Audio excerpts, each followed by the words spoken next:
Chicos, chicas, ¿qué tal? Buenas tardes, buenos días, buenas noches a todos. Espero que se encuentren bien. El día de hoy, siguiendo con las clases teóricas, bueno, en primer lugar, espero que a todos les haya ido bien el examen de evaluación continua 3. Si alguno por ahí me puede decir o escribir, cuidado, o sea, bueno, fue bien o qué tal les fue, me agradecería bastante, sobre todo para tener más o menos una proyección y bueno, que me cuenten sus apreciaciones y ver qué tal les haya a todos. Como les comenté, este bloque, la primera parte se mato, la segunda parte vamos a cambiar. Y ahora nos vamos a enfocar en lo que es inmunidad.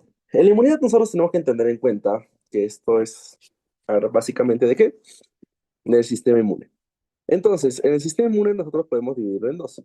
Un sistema que está siempre presente, es decir, que está perenne, y otro que, digamos, es más especializado. ¿Cuál es la diferencia? El perenne, o mejor dicho, el que siempre está presente, el que siempre está activo, reacciona frente a todo lo que venga, frente a todas las bacterias, virus, de la misma manera.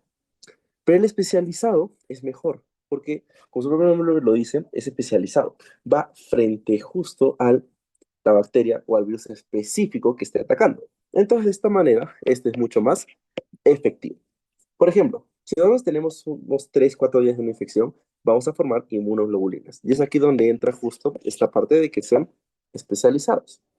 Un ejemplo claro, digamos en COVID, por nosotros tenemos COVID, primero reaccionaban sobre todo macrófagos, neutrófilos, etcétera, pero después los linfocitos actuaban y generaban los propios anticuerpos.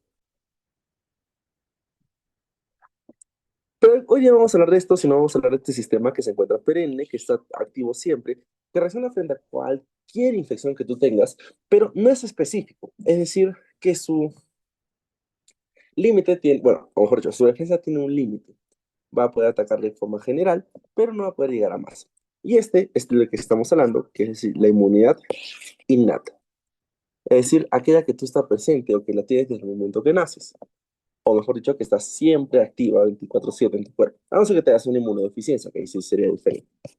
Entonces, como veis introducciones al sistema inmunológico, recuerda sobre todo qué es la inmunología, ¿no? Esta ciencia, bueno, que estudia el sistema inmunitario, patologías relacionadas, etc, etc, etc. Esa parte, flor, que no me interesa. Entonces, recuerda esto, el sistema inmune concede protección contra agresores. Y estos agresores pueden ser de dos maneras, pueden ser internos o pueden ser externos. Cuando hablamos de los externos, obviamente todo lo que puede infectar, virus, bacterias, hongos, parásitos, etcétera. Pero cuando hablamos de los patógenos o los agresores internos, ya es entrar, digamos, en otro campo, en otro ámbito un poco más específico. Por ejemplo, ¿a qué nos referimos acá? Podemos hablar nosotros de cáncer o podemos hablar incluso de enfermedades autoinmunes. Aunque con las enfermedades autoinmunes hay que ser un poquito más de diferencia, ya que estas incluso el propio cuerpo las genera. Y en una práctica donde hablamos de las enfermedades autoinmunes, y entonces aquí es donde ya vamos a poder desarrollarlas mucho más. Entonces, siguiendo con esta parte, recuerda que los órganos linfoides forman parte del sistema inmunológico, y nosotros tenemos órganos linfoides primarios y órganos linfoides secundarios. Entonces, los órganos linfoides primarios entran aquí sobre todo a batallar la médula ósea y, por supuesto, el timo. Si ustedes se acuerdan de cuál es la importancia del timo, eso lo vimos cuando nosotros hablamos de lo que es hematopoiesis, ya que en el timo maduraban sobre todo los linfocitos T, es decir, los TCD4 y los TCD8. Cuando hablamos de linfocitos, es decir, la próxima clase lo vamos a entender un poco mejor, pero como una breve introducción, recuerda que los linfocitos TCD4 se encargan sobre todo de qué? Del estímulo, es decir, de formar interleuquinas. Y dentro de este grupo tenemos los TH0, los cuales al activarse, al entrar en contacto con un patógeno, se activan y pueden volverse TH1, TH2, TH5, TH17, etc. Por otro lado, los CD8 son las defensas que nosotros tenemos. Pueden actuar similar a los natural killer que lo vamos a ver hoy día. Estos son más específicos, por así decirlo, y van a tener una acción como granzinas enzimas que después la vamos a ver. Tenemos después los órganos secundarios, y en los órganos secundarios ya entran, digamos, otros órganos en donde podamos tener nosotros células inmunes, como por ejemplo el vaso, amígdalas, el sistema MALT o incluso las placas de Peyer a nivel del intestino. Entonces, todo esto lo que podemos nosotros intentar detallar con órganos linfoides. Funciones, como ustedes pueden ver, defensa contra patógenos, vigilancia de la homeostasis. De aquí todo lo que hablo sobre los órganos secundarios que tú puedes tener muy aparte de los ya hablados. Ah, y me estoy olvidando de los más importantes, los ganglios linfáticos, que, a la redundancia, también son los primeros signos que tú tienes cuando tienes una enfermedad como el linfoma, que es un cáncer a las células del sistema inmune. En fin, son generalidades o son cosas grandes, a grandes rasgos, que hay que ir poco a poco entendiendo o ir poco a poco desglosando. ¿Por qué? Porque de eso parte todo. Entonces, como les digo, tenemos dos sistemas inmunes.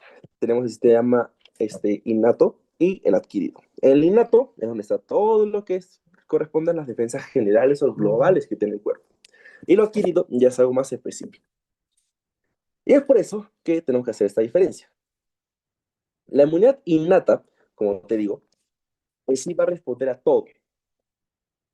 Hay factores importantes que te dicen sobre la inmunidad innata. En primer lugar, como te dije, no es específico. ¿Eso qué significa? Que va a actuar frente a cualquier germen, cualquier patógeno que se presente. Y lo otro, no depende del contacto previo. De nuevo, puede reaccionar en cualquier momento de la vida. Va a entrar y va a reaccionar. Por eso se dice que es la primera fase de la defensa. Esta es conocida como la primera barrera que nosotros tenemos para combatir infecciones, gérmenes o enfermedades que quieran dañarnos a nosotros.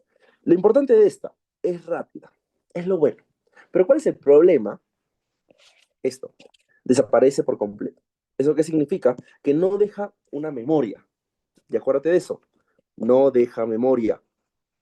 Después de actuar, después de hacer la defensa, desaparece, se va. En cambio, la inmunidad adaptativa, que también es conocida como la adquirida, esta es todo lo contrario a lo que te he mencionado. Sí es específica, sí depende del contacto previo. El mejor ejemplo para que tú me entiendas acerca de la inmunidad adaptativa, por así decirlo, recuérdate las vacunas. ¿Qué pasa con las vacunas? En las vacunas tú estás exponiendo a tu cuerpo a un germen, a un pedazo del germen. Tal vez a una proteína, tal vez al germen inactivo, parte del ADN para que exprese la proteína, etcétera. Pero ya lo está formando, ya está generando un recuerdo con esto. Entonces, posterior a ello, bueno chicos, de momento, por favor, denme unos 5 minutitos, ahorita regreso.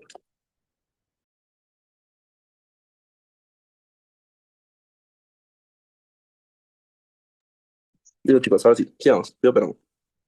Entonces, como les estaba diciendo, imaginen la inmunidad adquirida como la vacuna. ¿Qué pasa con la vacuna? Tú te expones a una proteína o una copia del germen. Entonces el cuerpo ya empieza a reconocerla y recuerda esta proteína. ¿Por qué? Porque si en un futuro entra de nuevo en contacto, ya sabe cómo reaccionar. Eso es lo bueno, o esa es la importancia de la inmunidad adquirida. Como ves acá, genera memoria. Vas a recordarlo en un futuro, lejano, cercano, lo que sea, tu cuerpo va a poder reaccionar y va a poder defenderse. Y por eso es lenta, demora en activarse. Imagínense. O bueno, ejemplo claro, que también venía como pregunta fija de algún parcial 2022-2023. Final, pero, ¿qué te decían? Paciente con COVID. A más o menos a las cuántas semanas tú detectas los anticuerpos. Dato importante, los anticuerpos son parte de la inmunidad adquirida. Entonces, más o menos cuándo es. Acá lo ves. 7 días, 10 días. Por eso cuando tú, por ejemplo, si pasaste aquí la pandemia, todos, 2020, 2019, 2021 aproximadamente, tenías que hacerte la prueba molecular. Pero si te acordarás, te decían que en los primeros días no ibas a identificar inmunoglobulinas o anticuerpos. Tenían que ser a los 5, 7 días, 10 días, justamente por esto. Porque la inmunidad adaptativa demora en formarse, demora en generarse. Esa es la importancia de diferenciar ambos y que diferencien los tiempos. La inmunidad innata, como tú ves, se activa al contacto, apenas entre, reacciona. Y es por eso, vamos con la historia, mi pescado que siempre es mi bacteria, feliz de la vida, ingresa. Y cuando ingresa, el cuerpo se pone en alerta, alerta máxima, alerta roja. Y se empieza a activar las primeras barreras de defensa que tú tienes. Y aquí es donde entra justamente la respuesta innata. Digamos, dos ocasiones. Digamos que aquí gana, de aquí está perdiendo. Vamos con el primer ejemplo. Perfecto, le ganamos esta infección, le ganamos este virus, le ganamos esta bacteria. Mi cuerpo empieza a formar memoria, empieza a recordar el germen. Obviamente para esto, si tú te pones a pensar cuando te resfrías, tu resfrío no te dura 2, 3 días, te demora 5 días, 7 días. Entonces, eso le da chance al cuerpo de generar memoria, en recordar.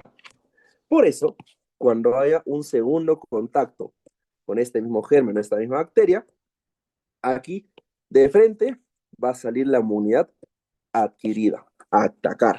Es decir, mis inmunoglobulinas. Sobre todo, ¿cuál? La inmunoglobulina G. Detalle importante, pregunta casual, Gonzalo. Entonces, ¿por qué? Toque, presión el chat.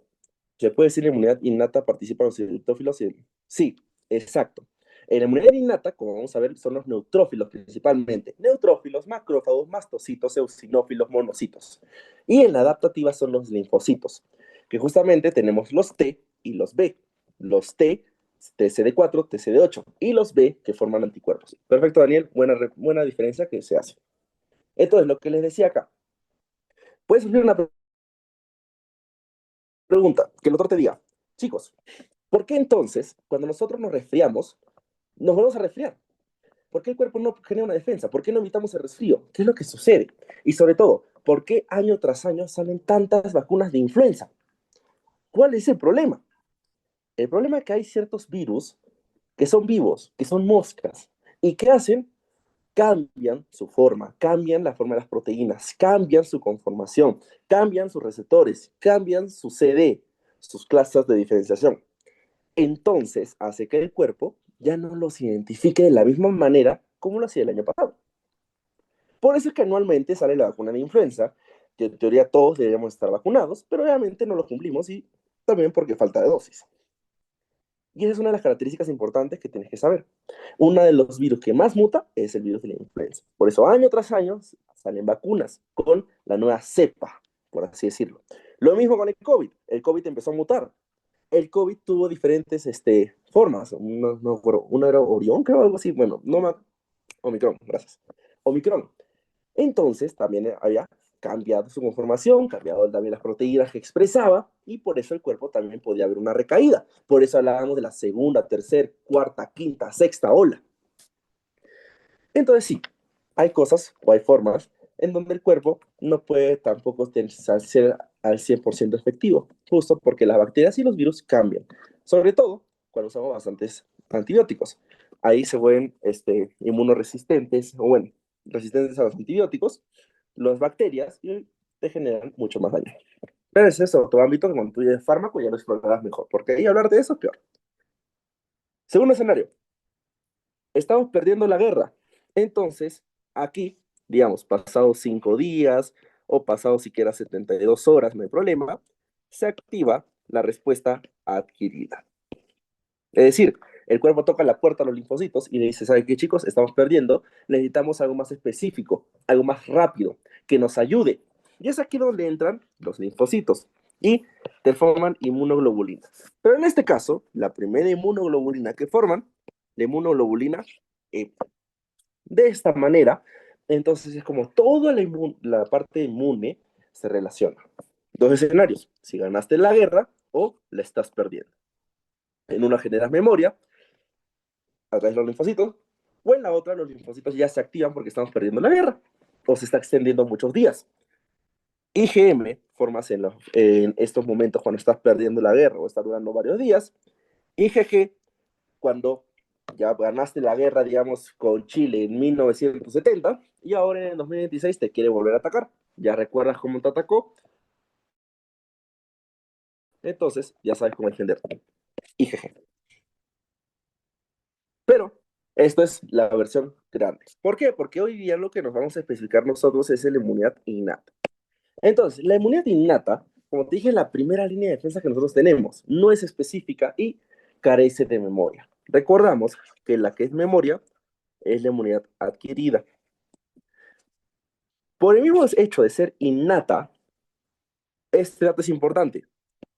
no requiere presentación de antígenos. ¿Eso qué significa? Que va a reaccionar frente a cualquier enzima que exprese la bacteria. Y es aquí un dato importante que creo que eso no mencioné en la primera clase, que hablamos de los famosos PAMs. O sea, lo que significa PAM, patrón molecular asociado a patógeno. Por sus siglas en inglés, PAM.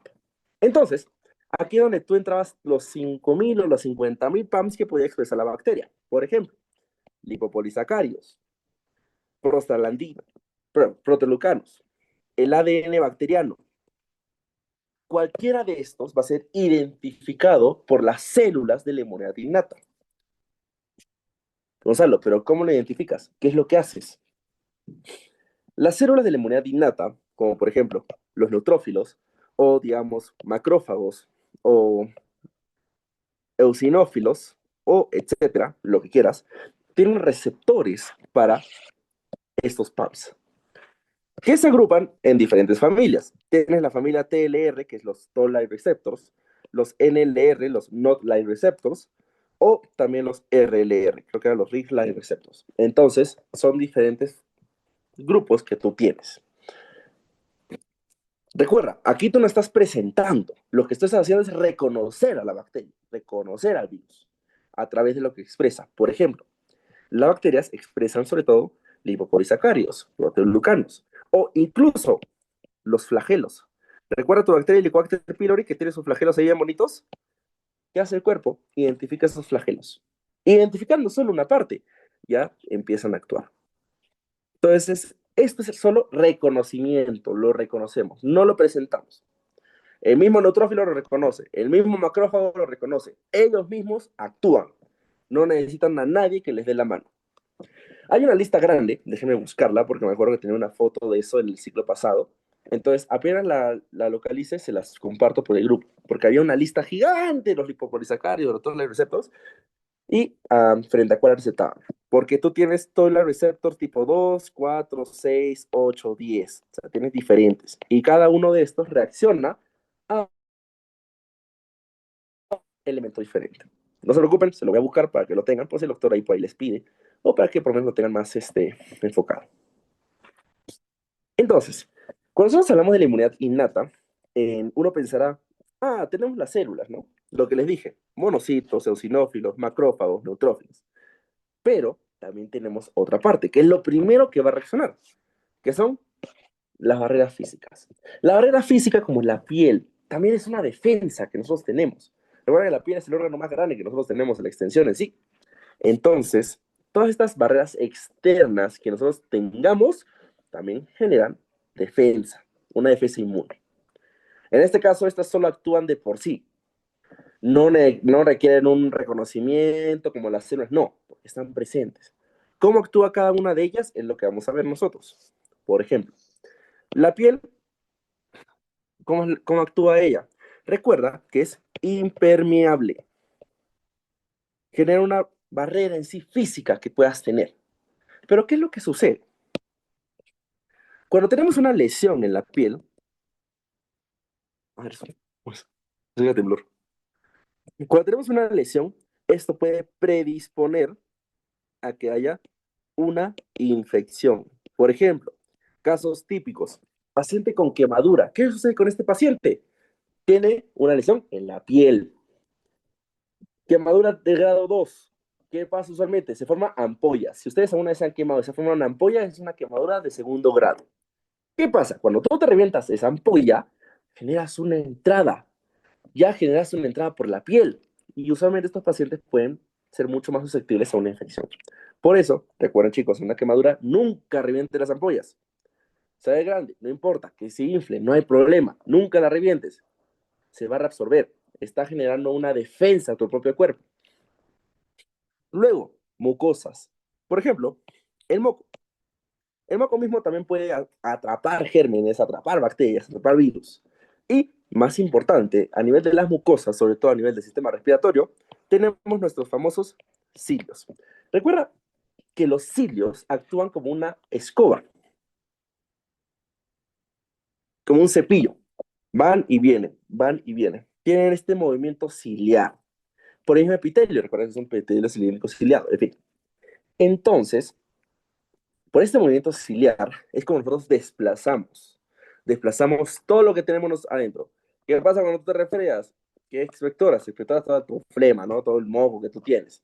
Justamente por este movimiento ciliar, porque estás sacando desde adentro toda la mucosidad que tú tienes. Y esta mucosidad va de la mano con virus, con bacterias. Entonces también es una barrera física que tú tienes, que tu propio cuerpo tiene. Luego tienes barreras químicas.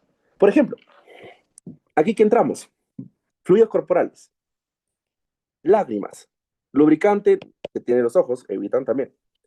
La saliva, tienes la orina, e incluso también se incluye acá el semen. Muchas gracias. ¿Por qué? Porque el semen también tiene una enzima que se conoce como espermina, que también puede evitar de cierta manera infecciones o puede combatir infecciones. ¿Qué otras barreras químicas tenemos? ¿Qué otras barreras químicas tenemos? La más importante de todas, el ácido gástrico, el ácido clorhídrico, el HCl. Si tú comes, digamos, bueno, las bacterias intentan pasar el estómago, automáticamente son destruidas por el ácido gástrico. Obviamente aquí hay excepciones, y una de esas excepciones, la más común, es el Helicobacter pylori.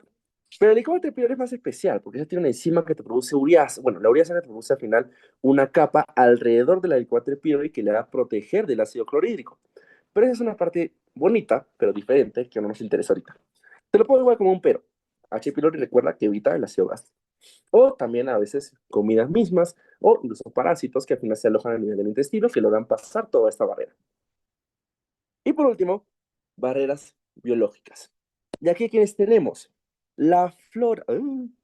Perdón, chicos, se me metió, chaquetó un cuadro.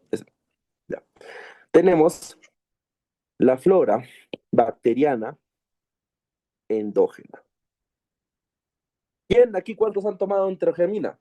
Fácil, más de uno. Yo me incluyo. La enterogermina tiene, por ejemplo, lactobacillus o tiene diferentes bacterias que son buenas, propias del cuerpo. Y esto incluye la flora bacteriana a nivel intestinal. ¿Cuál es la ventaja de ellos? Que son competidores fisiológicos que nosotros tenemos. Es decir, imagínate, tú tienes una bacteria que infiltrarse. Oye, tiene que primero tocar la puerta, pedir permiso al lactobacillus y decirle, oye, ¿no sabes qué? Aquí el lactobacillus es el que manda, aquí mando yo, entonces tú no puedes entrar. Y de esta manera también nos protege.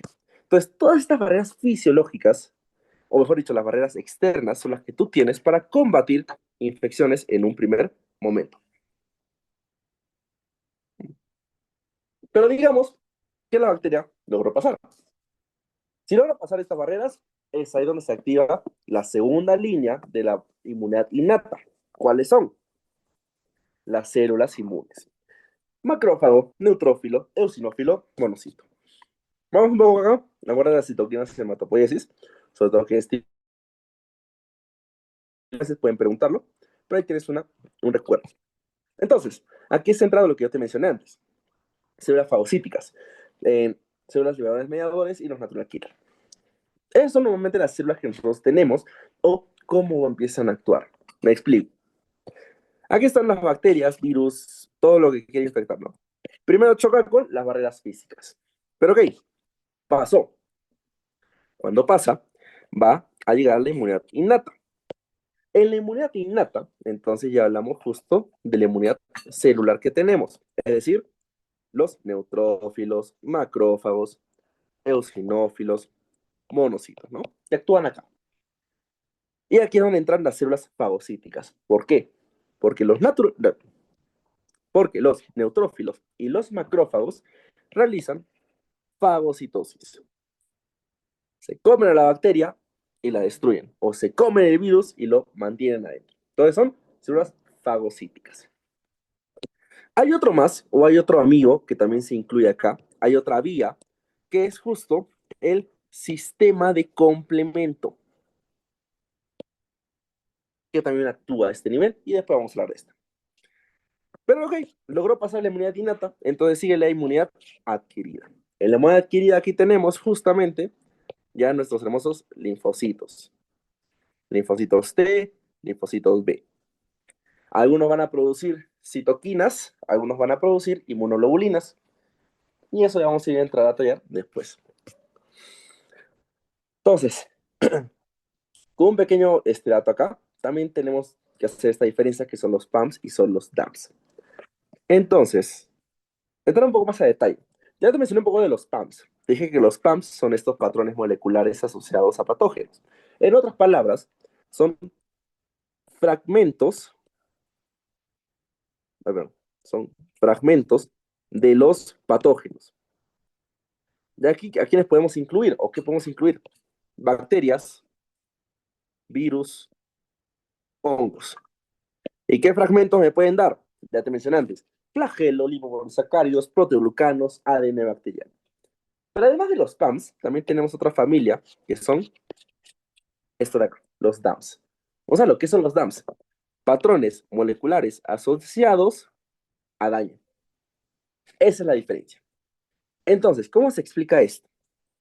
Los PAMs ocurren cuando, o bueno, se generan cuando la célula del propio cuerpo sufre daño.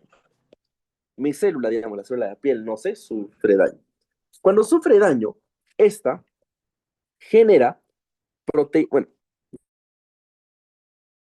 proteínas, no, pero genera moléculas o libera moléculas, por así decirlo, que van a generar una respuesta. Y o sea, ¿qué moléculas me puede liberar? Pregunta de examen también, para mencionar. ADN mitocondrial, histona, ATP o incluso ácido úrico. Entonces, cualquiera de estas son DAMs. Y también, de nuevo, pueden ser reconocidos por células, que también van a empezar a actuar. Entonces, vamos por acá. Aquí está otra hermosa célula. Digamos que este es el neutrófilo, ¿no? El neutrófilo va a tener un receptor. Tiene un TLR. Y digamos que aquí está tu hermosa bacteria. Entonces, este TLR va a captar un PAM de la bacteria, ya sea el flagelo, ya sea su capa celular, lipopolisacáridos, proteoglucanos, no lo sé, lo va a captar. Y al captarlo, va a generar una cascada. Y esta cascada va a llegar hasta el núcleo a través del factor nuclear kappa B, lo cual va a darle la orden a este neutrófilo probablemente de hacer fagocitosis. Es decir, va a reaccionar a este PAM y lo va a endocitar. Va a hacer endocitosis y de esta manera, después de que haya penetrado, genera una respuesta. Hay otra opción. Estos TLR también pueden formar citoquinas. Muy aparte de generar esta respuesta de fagocitosis, pueden formar citoquinas. ¿Qué citoquinas? Y es de esta manera como tú formas las citoquinas en una infección aguda. Factor de necrosis tumoral alfa, interleuquina 1, interleuquina 6, interleuquina 8, interleuquina 12. Y así podemos ir hablando. Y es aquí incluso donde empezamos. Interleuquina 8 activa más neutrófilos. La interleuquina 12, por ejemplo, activa los linfocitos T.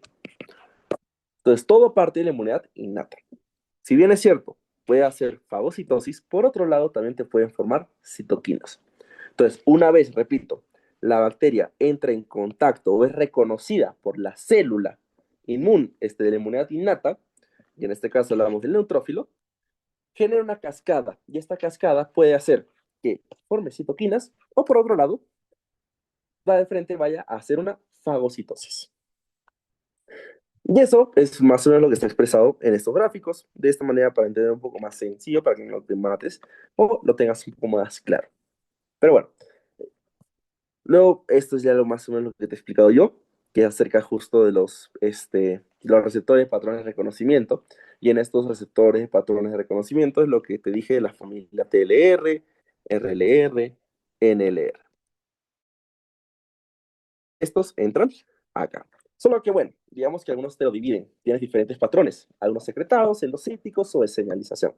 La que más nos interesa a nosotros, ¿cuál es? Esto, el grupo de señalización, que son los TLR y los NLR. Y estos, como te ves, activan la señalización e inician una respuesta, que es justamente lo que hemos estado hablando hasta ahora. Entonces, Dentro de la inmunidad innata, muy aparte o dejando de lado todo lo que hemos hasta ahora conversado, que es la respuesta o las células, tienes dos mecanismos de defensa. Son dos, principalmente. El sistema de complemento y la fagocitosis. El sistema de complemento, ya vamos a entrar a detallar sobre todo al final, digamos, es una forma de también matar a la célula, ya que aquí tú activas el complejo de ataque a membrana, o la MAC, mejor dicho. Y este complejo de ataque a membrana también destruye la célula. O por otro lado tienen la fagocitosis, es decir, que las células se coman a la bacteria. Y llevado sobre todo a la cabeza por dos células, que es el neutrófilo y el macrófago. Entonces, a partir de ahora vamos a empezar a hablar de esto. Empezar justo a hablar de todas las células y las formas de defensa que tiene el cuerpo. Entonces, empezando con la fagocitosis, como te dije, está llevada a cabo por dos células, los neutrófilos y los macrófagos, es decir, células fagocíticas. Como puedes ver, estas reconocen las células a través de los PAMs, lo que te dije antes. Aquí lo reconoce a través del TLR y ¡pum!, lo endocita. Y aquí está la endocitosis. Luego este se une a un lisosoma y se forma el fagolisosoma. Y aquí adentro se destruye la bacteria. Pero aquí hay una cosa importante a mencionar, ya que esto lo veremos después en la clase de práctica número 7, pero es importante que lo sepas, ya que para que ocurra esto, ocurra esta destrucción, tú necesitas de un complejo de ataque, un complejo enzimático, el cual se le conoce como el NADPH oxidasa. El NADPH oxidasa, ¿qué es lo que hace? Este tiene una función súper fácil y súper importante. Hace que se generen especies reactivas de oxígeno, es decir, estos radicales libres dentro del fagolisosoma. Y de esta manera, nosotros vamos a lograr destruirla. Entonces, ¿por qué te digo que es importante? Porque hay una patología relacionada que es la enfermedad granulomatosa crónica, donde falla este complejo, este NADPH oxidasa. Y es un dato en clave cuando tú te das la práctica la semana 7, ya que te preguntan acerca de este. ¿Puedes repetir el rol de las citoquinas, porfa? Perdón, recién te leo, Daniel. El rol de citoquinas, ya, desde acá. Ya. Como dato importante, bueno, un dato breve. Cuando hablamos justo de las cascadas, muy aparte de la fagocitosis, estas pueden generar una respuesta, que es la respuesta por citoquinas. Entonces, ¿qué es lo que sucede acá? De manera sencilla. No activa la célula para hacer fagocitosis, sino que le da un toque a la célula y la célula decide formar citoquinas. Y aquí es donde empezamos con las citoquinas de inflamación aguda. Factor de necrosis tumoral alfa, interleuquina 1, interleuquina 6 y tienes más. Interleuquina 8, interleuquina 12. Tú ya bien sabes, la interleuquina 1, ¿qué es lo que hace? Genera fiebre.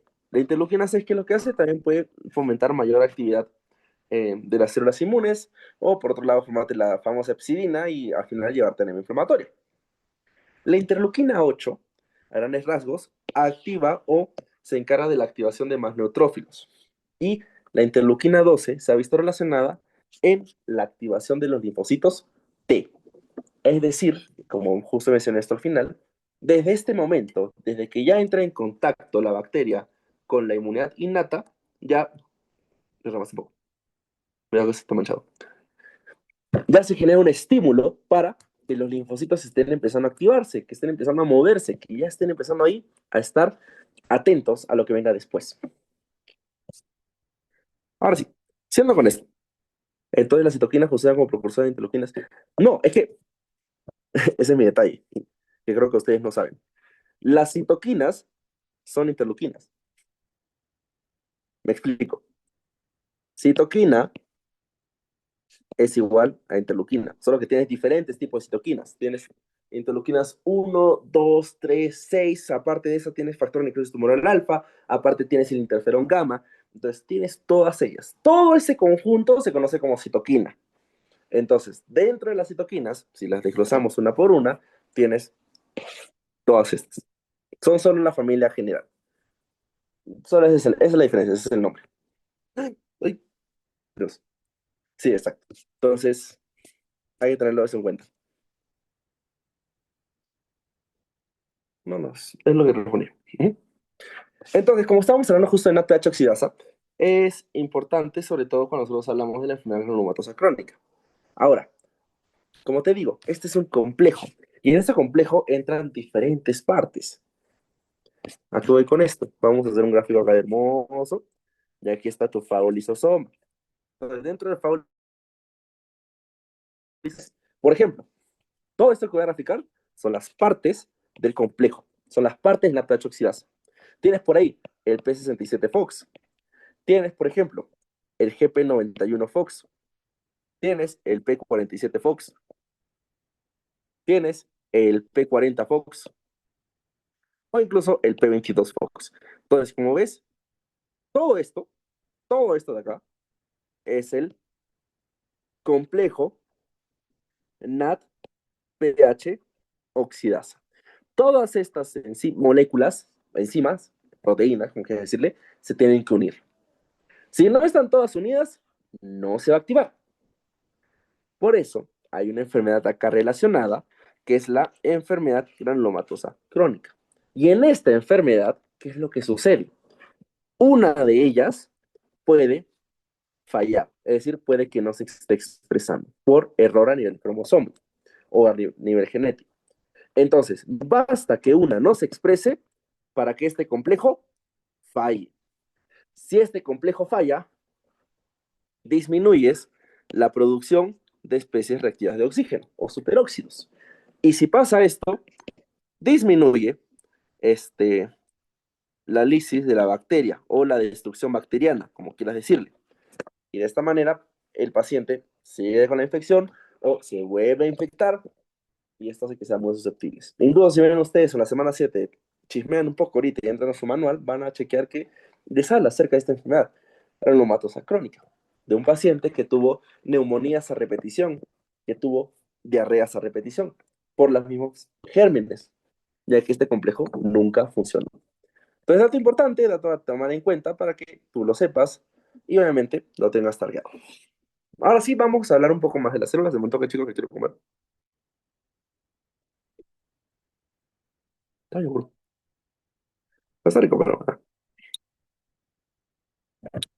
ya, bueno, pues. ¿No sé? Ya.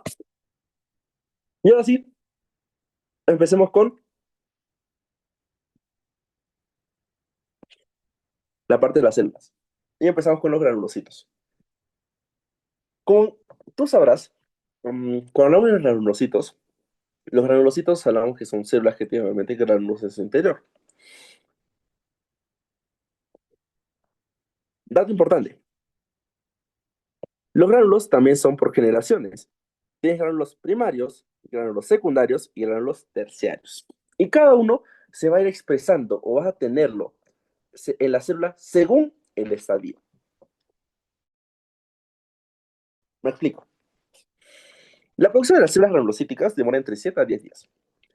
Y como aquí ves, los granulos primarios son compartidos por ¿quiénes? Por granulocitos y monocitos.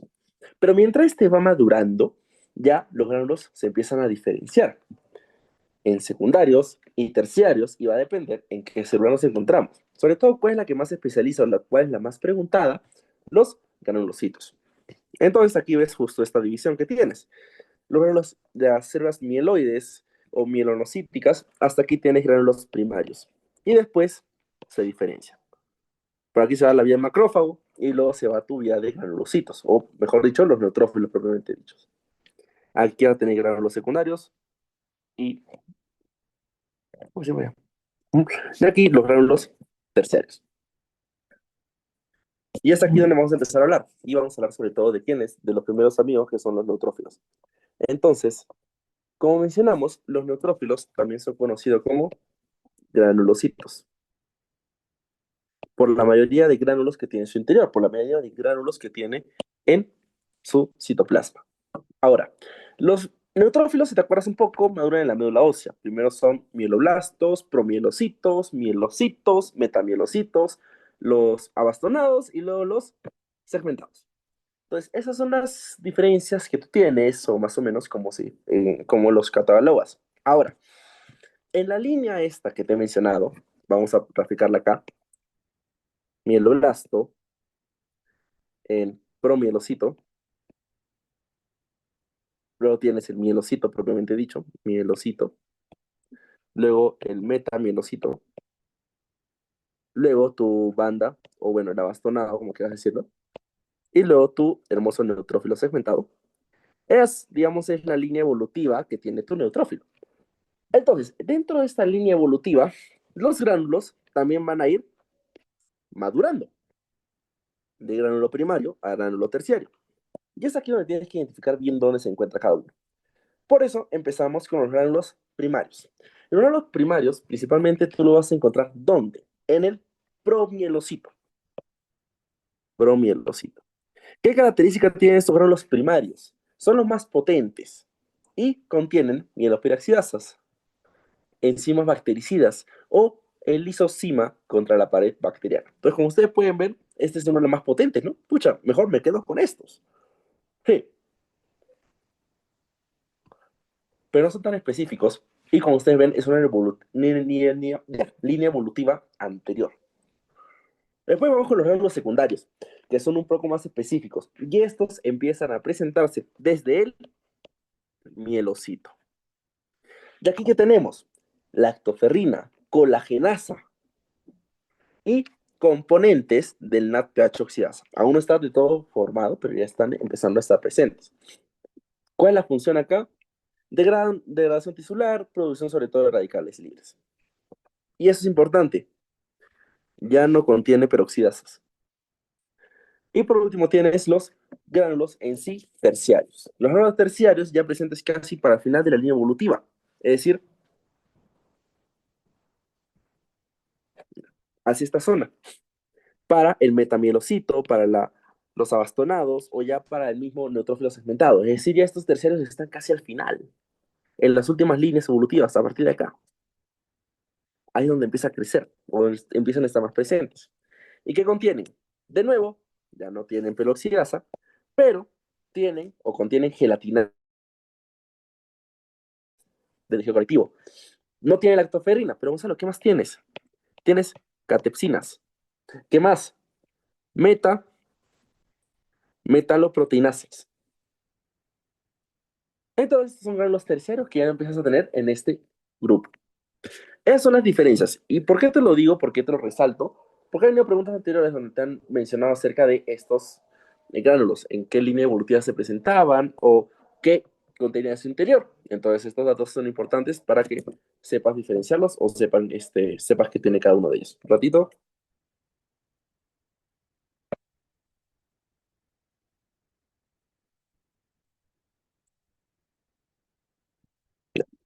Ahora, vamos con las funciones del neutrófilo en sí. Te hablé que el neutrófilo genera fagocitosis, pero hay otra función importante que también hace, otra manera a través de la cual puede matar células. ¿Y cuál es esta, Gonzalo? La famosa NET. Trampa extracelular del neutrófilo. Eso es lo que significa.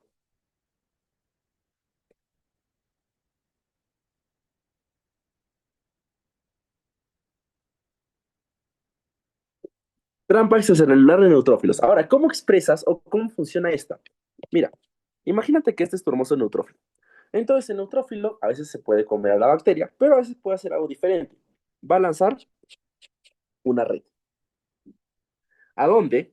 Al espacio extracelular. Al lanzar esta red, porque literalmente va a ser como una red, digámoslo que va a estar así. Entonces, esta red va a achapar a esas bacterias que estén por ahí en el espacio extracelular, así como un matamoscas, por así decirlo, estas pegatinas que tienes dulce para que se peguen las moscas, igualito, se van a pegar. Entonces, ¿cuál es la ventaja de esta net? Que contiene las enzimas degradativas. ¿Cuáles son?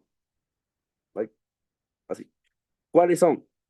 Gelatinasas, lactoferrina, elastasas o tu metaloproteínas. Entonces, todas ellas las contiene allá adentro. Y de esta manera, chapa la bacteria y la bacteria dice adiós y se destruye. Y Gonzalo, ¿dónde están estas enzimas? Ahí, pegadas también en la net, pegadas ahí también a tu red, que van a empezar a destruir a la bacteria apenas entre en contacto. Entonces, eso es lo importante que tienes que saber, o cómo es que actúa. Tienes aquí otra imagen que también te representa un poco más acerca de la fagocitosis misma, como tú puedes ver, en este caso que está reaccionando con el Staphylococcus. Y bueno, aquí hay una diferencia. ¿Por qué? Porque este está siendo atraído por un anticuerpo. Esta es otra forma de presentación y otra forma a través de la cual el estafilococo puede entrar. Aquí hay otra más, a través del sistema de complemento. Entonces, para no marearte tanto, porque esto ya es parte de la clase de la siguiente semana, el Staphylococcus aureus también se puede unir a un anticuerpo. Y este anticuerpo después se va a unir a su receptor en el neutrófilo. Y esto también lo activa y puede que hacer que lo endocite, que lo meta hacia en su interior. Es decir, que aquí el anticuerpo está haciendo un plan de ayuda, o le está haciendo la tabla, le está haciendo la baja. Le dice, oye, ¿sabes qué, neutrófilo? Yo te ayudo, yo te traigo de la manito a la bacteria para que tú solo la metas y la destruyas adentro. Y eso es lo que hace. Con el sistema de complemento ocurre algo similar, sobre todo en la parte de C3b, identifica la bacteria, la jala, va al receptor del neutrófilo y de nuevo le dice, hola, buenas tardes, ¿qué tal? Te traigo a la bacteria para que tú la endocites y la destruyas. Es decir, que aquí le hacen la chamba más fácil, se la presenta. Ahora, sigamos con otra parte importante, que no sé si esto ustedes le pregunten tanto, pero igual es necesario que lo sepan, es hablar acerca del neutrófilo, pero en la parte del rolling. Aquí vamos con el rolling. El neutrófilo, como ustedes saben, se encuentra en la sangre, no se encuentra en otra parte. Entonces, cuando tiene que llegar, digamos, al tejido, o tiene que llegar a una zona diferente o más alejada, digamos, al tejido extracelular o al tejido conectivo, o digamos que tienes una infección en la piel. Ay, perdón, chicos, se apagó la pantalla de lo que está hablando y no está escribiendo. De un toque para compartir de nuevo.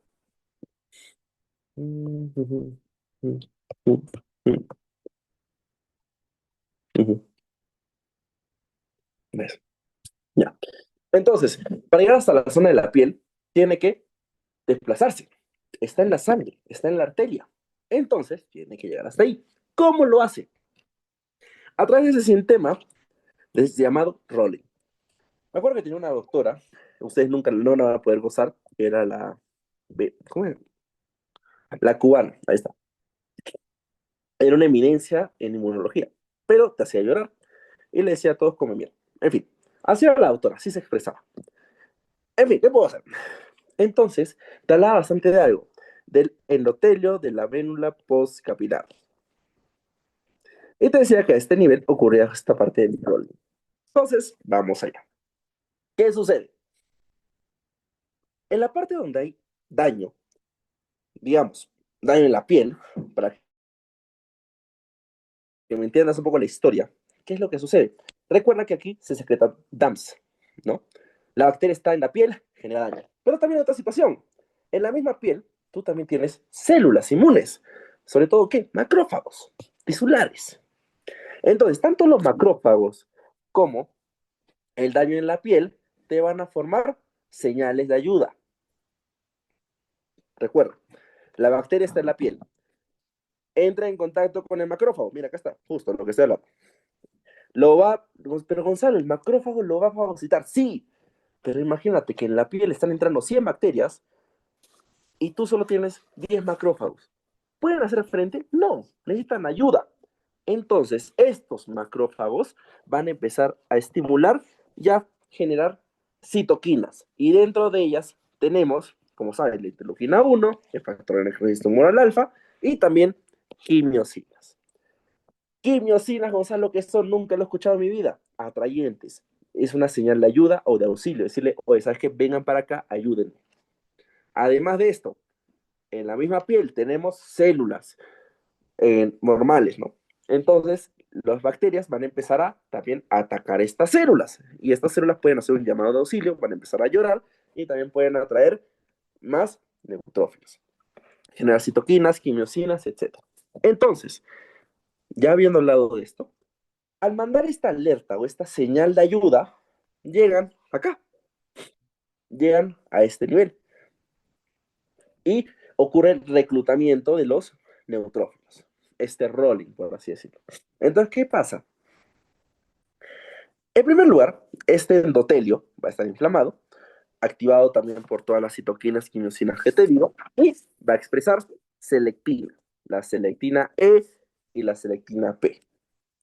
Entonces, estas se van a unir al neutrófilo, como tú puedes ver acá, y va a empezar a rodar, por así decirlo, de esta manera. Pero Gonzalo, hasta aquí me has hablado de esto, pero ¿qué permite que se una o cómo se une? Lo que pasa, y si te acuerdas, te hablé de las quimiosinas. Estas quimiosinas tienen una acción sobre el neutrófilo. ¿Qué sucede? Las quimiosinas, dentro de las cuales tienes la interleuquina 8 o el leucotrieno B4, activan al neutrófilo y hacen que exprese integrinas.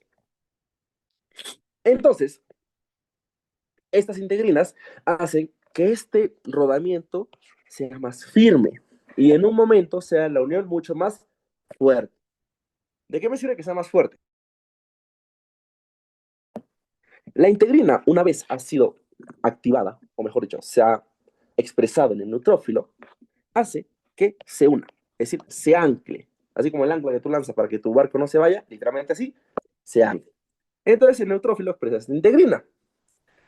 ¿Cómo se conocen estas integrinas? LFA1 o MAC1 y se unen al endotelio. ¿A dónde? A dos sitios de unión, al ICAM1 y al BCAM1. De esta manera se produce una adherencia firme, una unión firme entre el neutrófilo y el endotelio. ¿Y por qué Gonzalo quiere unirlos fuertes? ¿Solo para que se queden estancados ahí y no se muevan? No. Lo que pasa es que después de esto ocurre la diapedesis. La diapedesis. Y Gonzalo, ¿qué es la diapedesis? Que el neutrófilo atraviese el endotelio y vaya hacia la piel, vaya al lugar donde está la infección. Entonces, el neutrófilo logra atravesar el endotelio por uniones intercelulares y sobre todo mediados por el CD31, también conocido como PCAM1. De esta manera logra atravesar la piel, perdón, el endotelio y llega a la piel.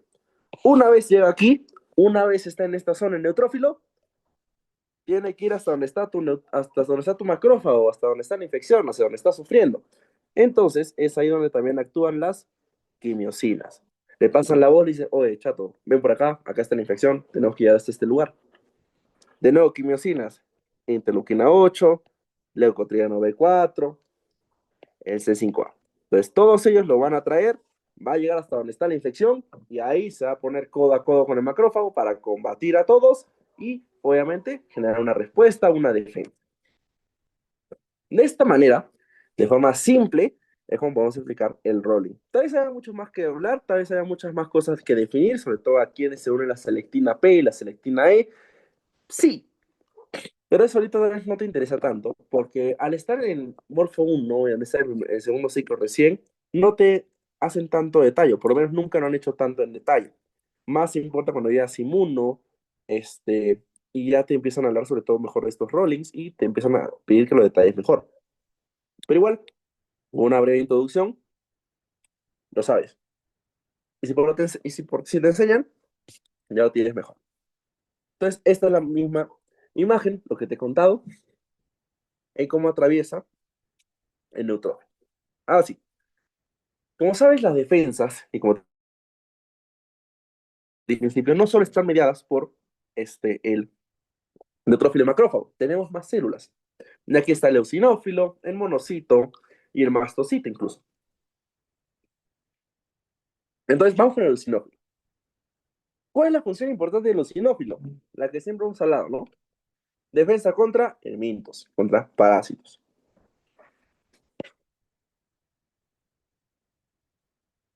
La principal de la que te hablan, o la que siempre se menciona. Tal vez hay otra más, ya que los eosinófilos también se pueden relacionar con lo que es este, reacción alérgica y en asma, pero esa parte no entran a tallar tanto, así que no se preocupen. Más que todo lo importante es esto.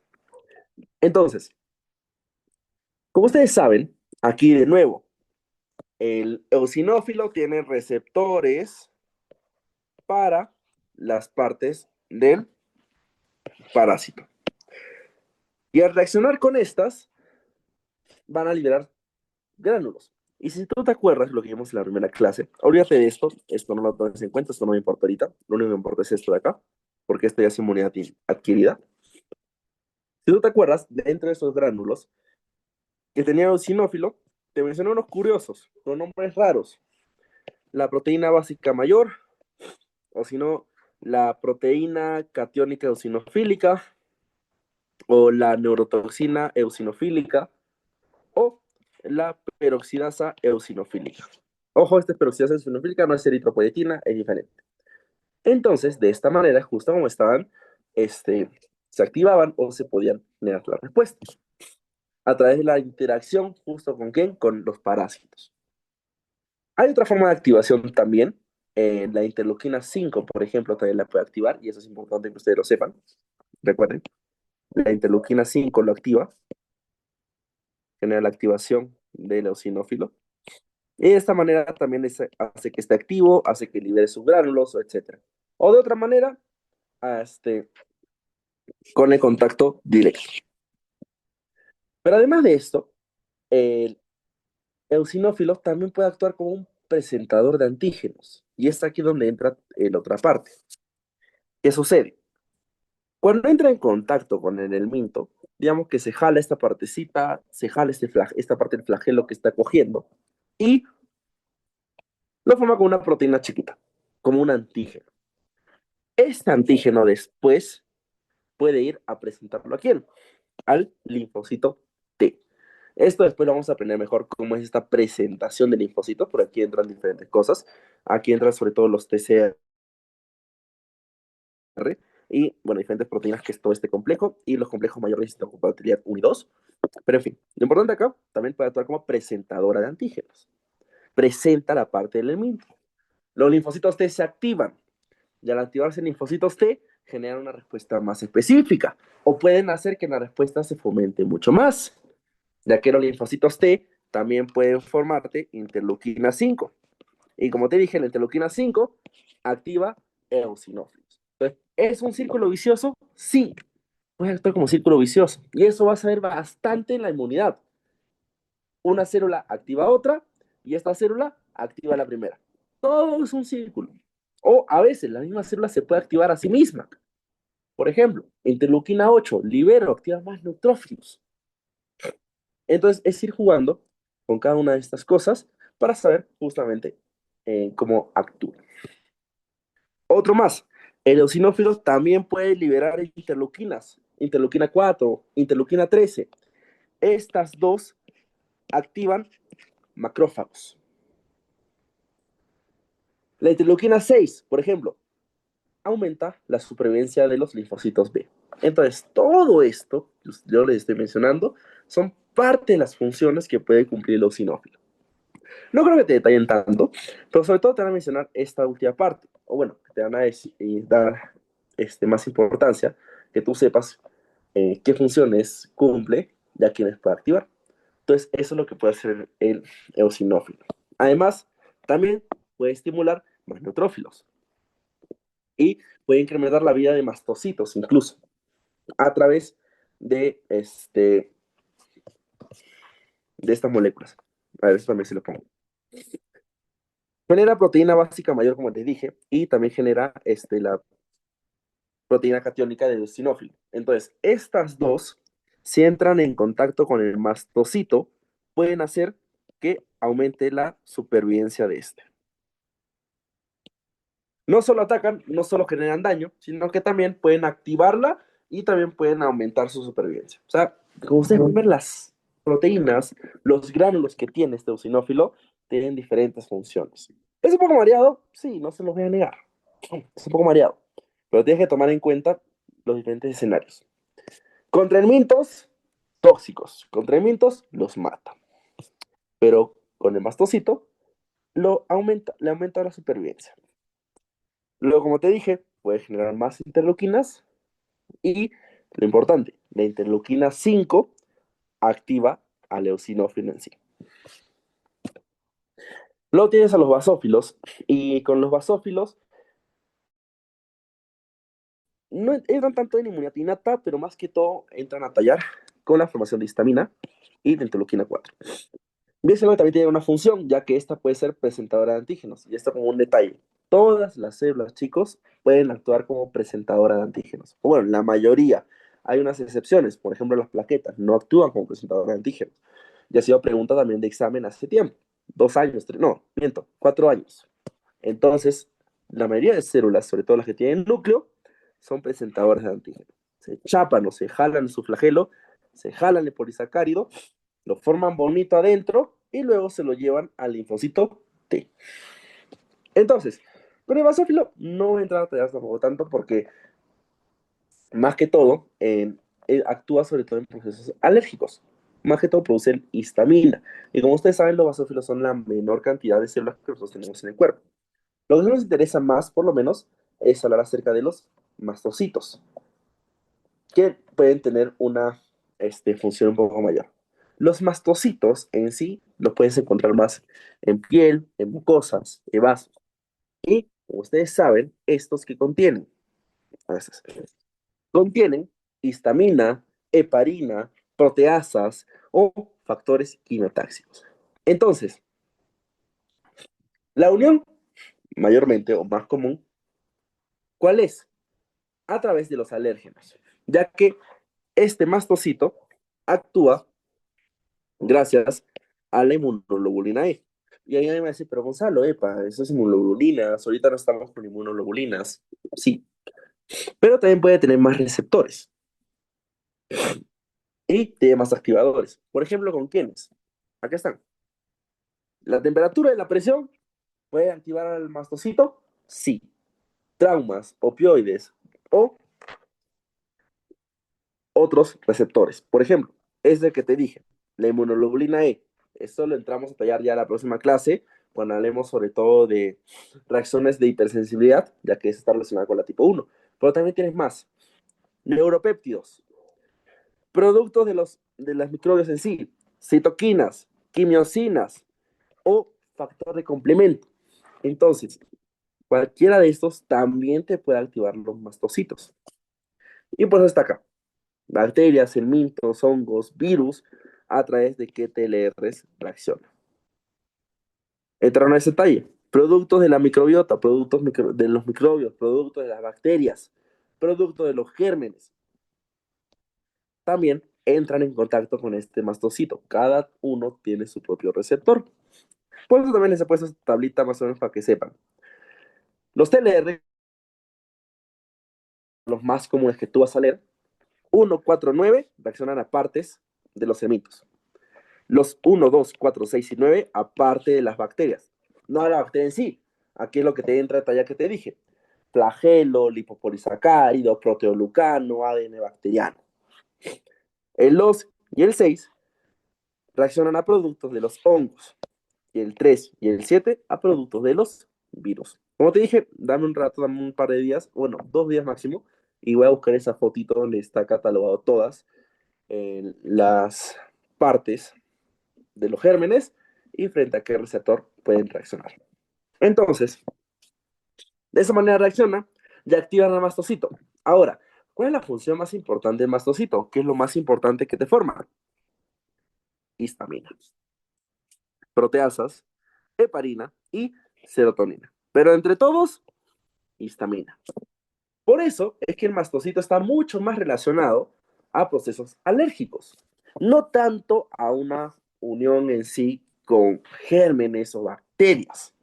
Cuando nosotros pensamos en gérmenes, bacterias, virus, ¿qué viene a la cabeza primero? Macrófago, neutrófilo, linfocito. pero todas las células se pueden activar. ¿Cuál es la diferencia? Que generan respuestas diferentes. La histamina, por ejemplo, y por eso te digo que el mastocito es principalmente la que siempre pensamos cuando estamos con una alergia.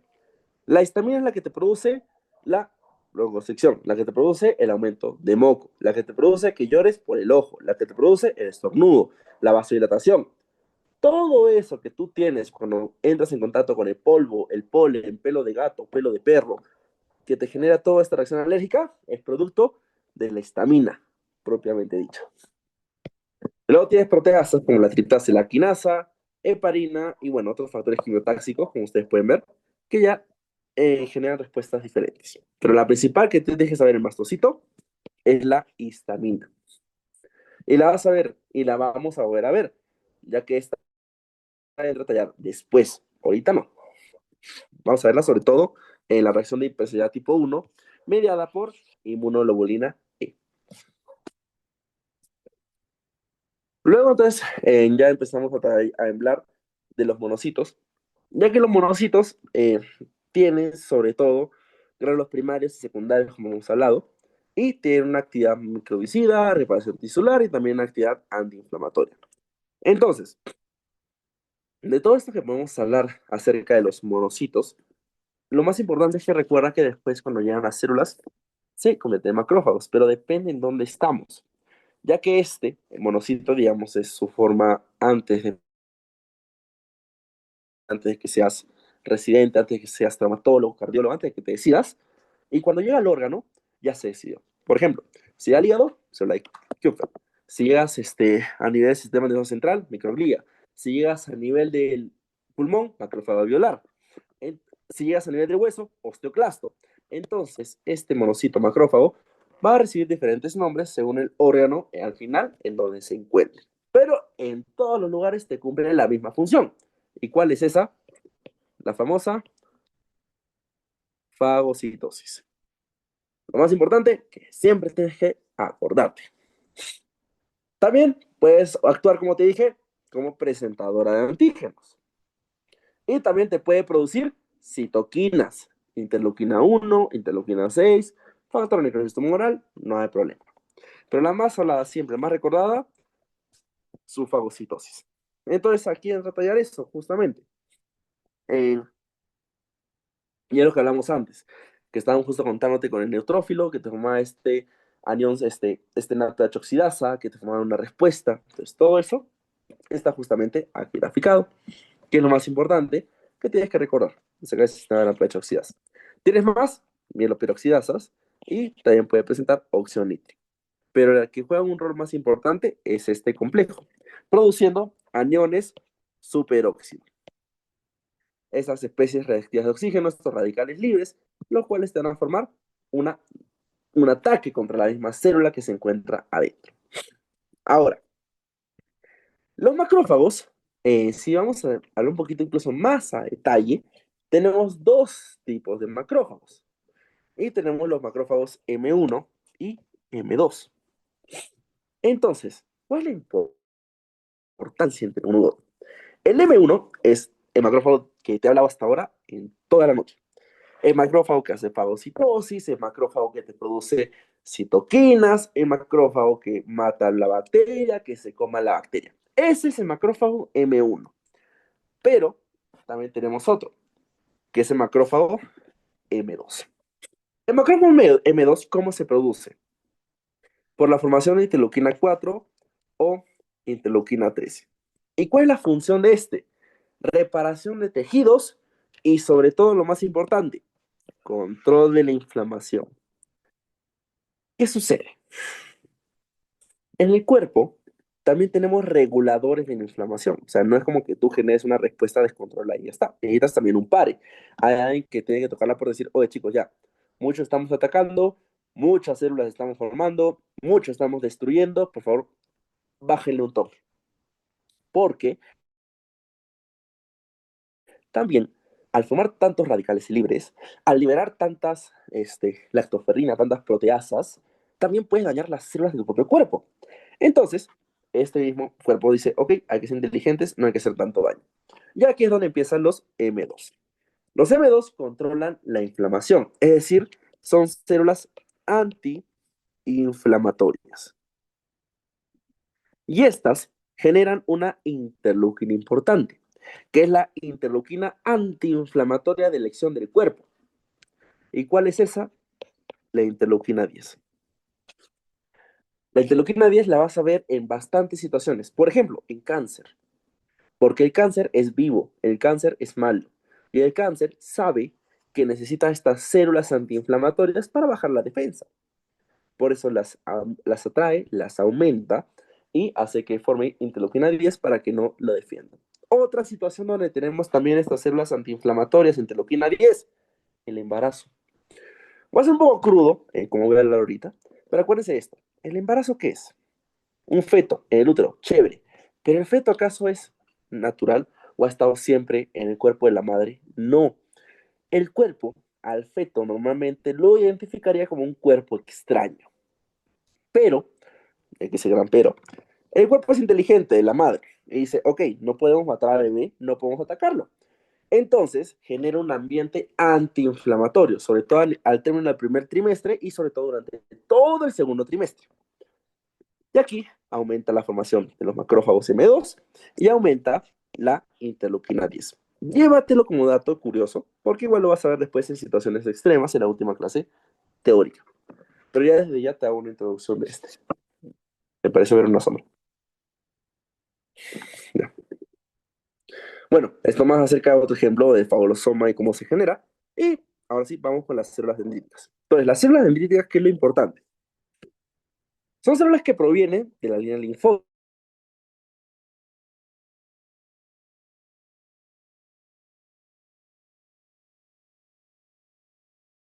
Depende del estímulo que reciba. ¿Qué es lo que sucede con las células dendríticas o cuál es lo especial? A ver, para que más o menos me entiendan y no hacerlo tampoco tan difícil. Las células dendríticas es un tipo de célula que puede provenir de cualquier línea, como ustedes pueden ver, de la mieloide o de la linfoide. Digamos que una de cada 100 es una célula dendrítica. Entonces, ¿cuál es la importancia de esta? Las células dendríticas captan, procesan antígenos y también te producen citoquinas. Y también son presentadoras de antígenos. Entonces, justamente es lo que dice acá. Las inmaduras captan antígenos, las maduras producen citoquinas. La célula dendrítica, por así decirlo, es como cualquier otra célula que tú has visto, como como el macrófago, como el neutrófilo, como el eosinófilo. ¿Qué te he dicho? Estas pueden atacar, pueden producir citoquinas o pueden presentar antígenos. Las células dendríticas solo pueden hacer dos cosas. Pueden presentar o reconocer antígenos o pueden producir citoquinas. Nada más. Por eso es que estas, como ustedes pueden ver, provienen de cualquier línea. Son, por así como decirlo, las rezagadas, o las especiales, o las únicas en su especie. No atacan, no hacen defensa, pero pueden producir citoquinas y presentar antígenos. Así que varias veces cuando tú veas imágenes o te presenten en clase, siempre vas a ver un reto. Se te tocó el lápiz. Ya. Vas a ver esto. Vas a ver aquí una célula dendrítica con un antígeno y aquí vas a ver al hermoso linfocito T siendo presentado de esta manera. Por eso, la célula dendrítica es la única función, lo único importante, lo más importante que tienes que tomar en cuenta. Nada más. De ahí no te compliques la vida, de ahí no te marees, no hay más detalles, cosas que dar, no hay más vueltas que darle. Es la única función de la célula dendrítica en general. Donde sí nosotros tenemos que entrar a tallar, eh, ya, es la natural killer. Te mencioné todas las células que tú tenías, pero las natural killers son una especie más o una especie más específica.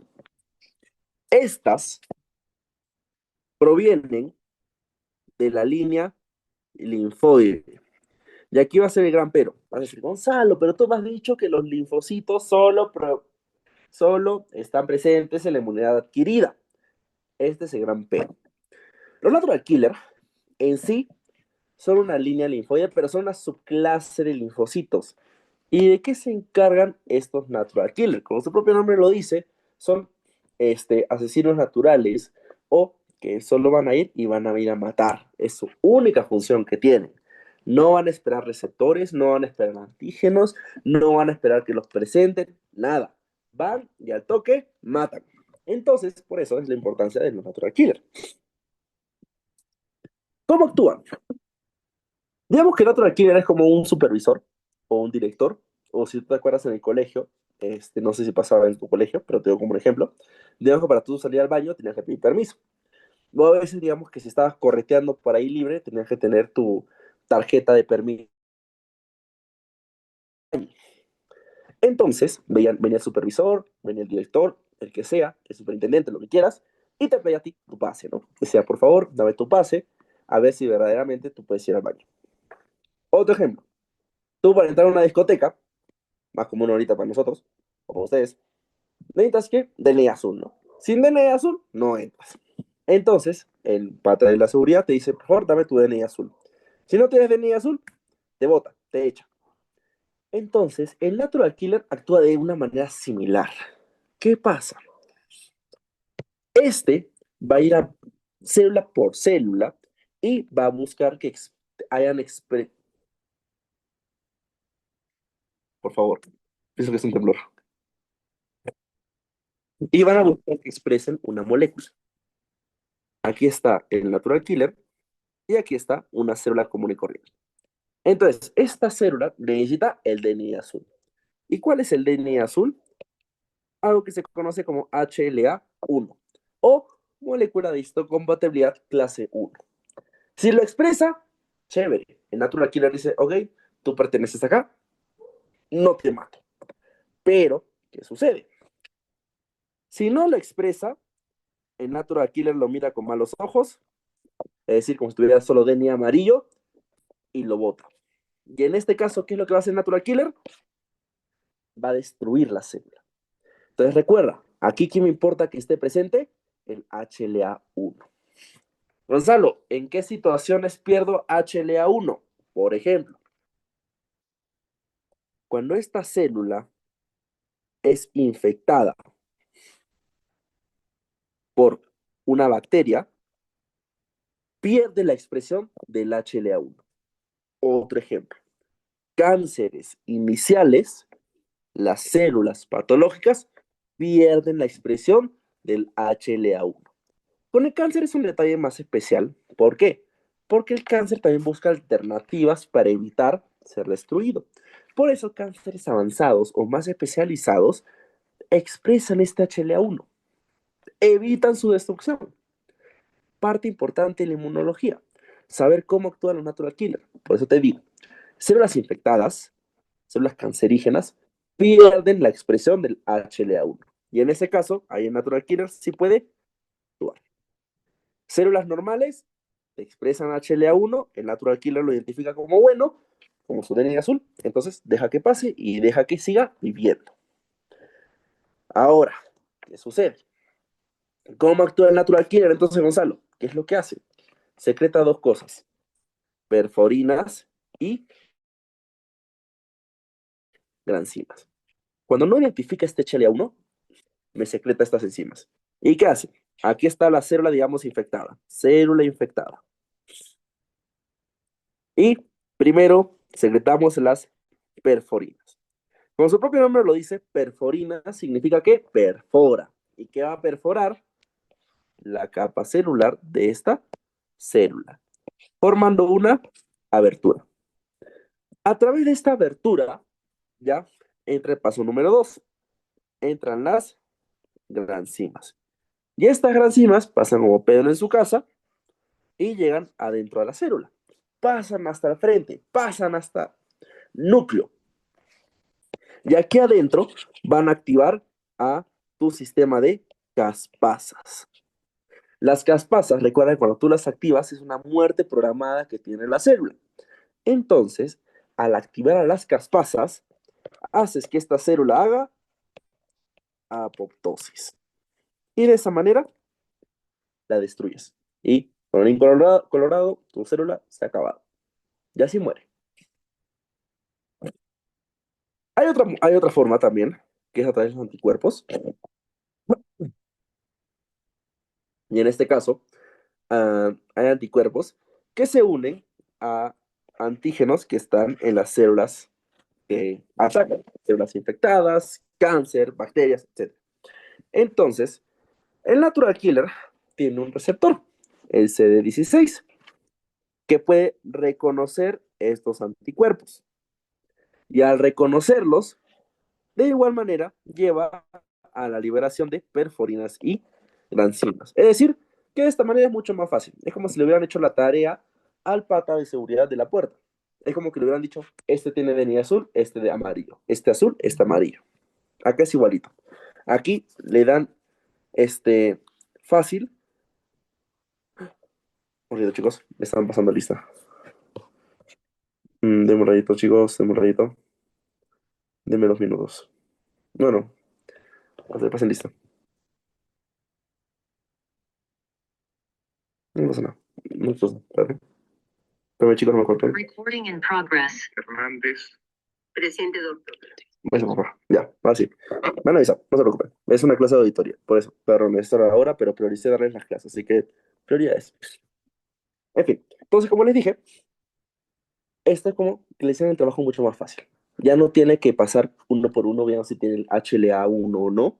En este caso, solo ve al anticuerpo y dice, ok, me uno a ese anticuerpo, ya me está diciendo que esta célula es mala, entonces libero mis perforinas y mis grandes. Y de esa manera actúa. Y listo. Ya está. El inhibidor, el MHC1, que es justamente lo que mencionamos, que al expresarlo, lo inhibe. Ahora, dentro de la parte importante de los natural killers, y esto también ha sido pregunta de examen en algún momento, los natural killers tienen dos grupos. Tienen los CD16 y los CD56. Y si ustedes se acuerdan, les dije que esos eran los dos marcadores para que tú identifiques los natural killers. Y son dos proporciones. Entonces, ¿en qué letra? ¿M? Ya. Ok.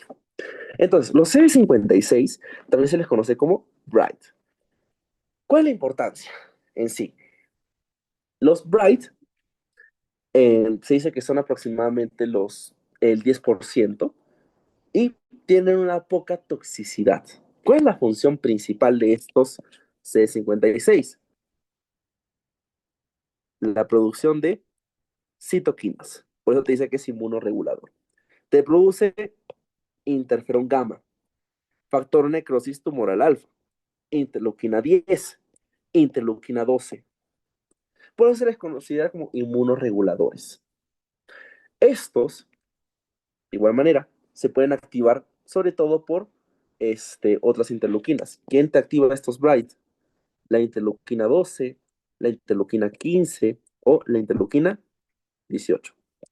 Te activan esta célula y como te estoy diciendo, el CD56 te produce citoquinas. ¿Cuáles?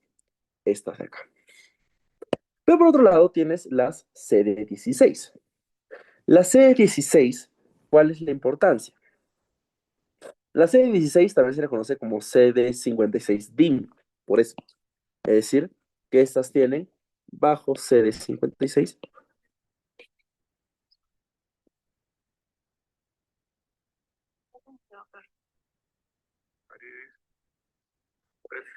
Hasta me parece. Ya se me un toque, chicos. Espera, espérate. Ya sí se veo. Presente, doctor Pérez Pachas. Buenas noches, por primera semana presente, no sé si me escuchó.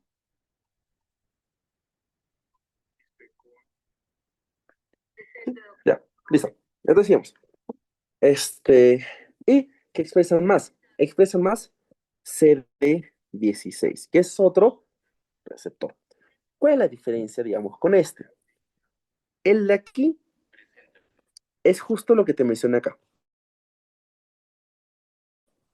el CD16.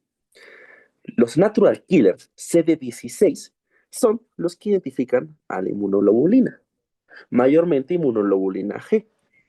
Son los que se unen Y esto te lleva justo a la activación y te lleva a la toxicidad, a la formación, a la liberación de perforinas y enzimas. Entonces, diferencia clara.